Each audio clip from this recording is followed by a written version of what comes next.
Adamı en çok xatirələr ağladır. En çok geçen ömrün xatirə olduğunu anladığında dəli olursan. Qayıtmayacaq bilirsən.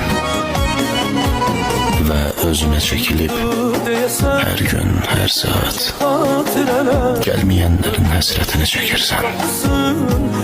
Neçə xatirələr, necə unudum səni mən, ara baxsam görünür, qapı qapı xatirələr, köşə köşə xatirələr, necə unudum səni mən. Daha hiçbir şey değiştirə bilmir yaşamı.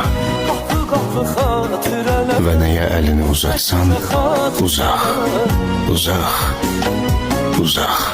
Yana yana ağlayırıq, ama yenə ayrılırıq. Yana yana ağlayırıq, ama yenə ayrılırıq. Gedə gedə boynalırıq, dönə dönə ayrılırıq. De ki qayıdıb gəlirəm, elə belə ayrılırıq. Demə mənə ay nəfəsim, demə mənə ayrılırıq.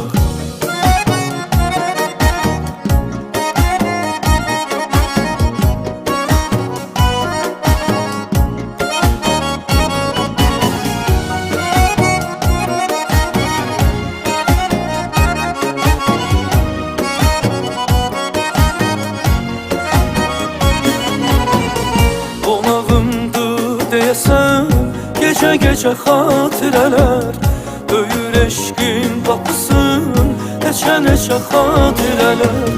Necə unudum səni mən, ara baxsam görünür, qapı qapı xatirələr, köşə köşə xatirələr. Necə unudum səni mən, ara baxsam görünür, qapı qapı xatirələr, köşə köşə xatirələr. Yana yana ağlayırıq, ama yenə ayrılırıq. Gedə gedə boynalırıq, dönə dönə ayrılırıq. De ki qayıdıb gəlirəm, elə belə ayrılırıq. Demə mənə ay nəfəsim, demə mənə